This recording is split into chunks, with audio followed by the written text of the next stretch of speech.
Kāpēc ir jāšķir atkritumi? Tāpēc, ka tas ir populāri un tas saudzē dabu. Taupīšanas nolūkos, vēl kaut visur, protams, plasmasas, dažādus papīrus taisīt, tās pakas taisīt. Baterijas ir jāvāc, lai varētu atkal pārstrādāt un lai cilvēkiem būtu atkal baterijas. Jāšķiro tāpēc, ka daži atkritumi ir bīstami, piemēram, baterijas.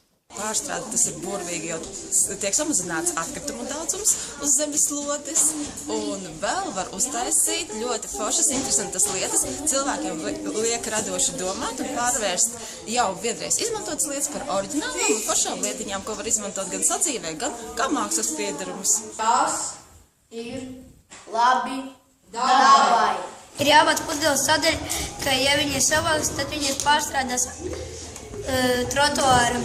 Atkritumus ir jāšķiro tāpēc, lai viņus varētu otrreizēji pārstrādāt, lai viņi nepiesārņotu dabu, apkārtni, vidi.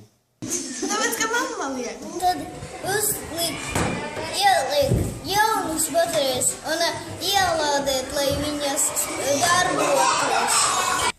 Atkritumus var daudzreiz pārstrādāt. Piemēram, stiklu, un no stikla var gatavot vēl kaut kādas priekšmetus.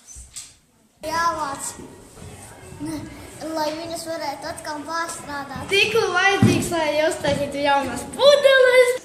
Lai daba būtu skaista un sakopta. Pēc rūkdarbiem vācam papīrus un liekam kastēs, un tad viņus vēl pārstrādā, pēc kāda laika mums viņus atved uz skolu atpakaļ. Saudzē dabu, šķirojot atkritumus.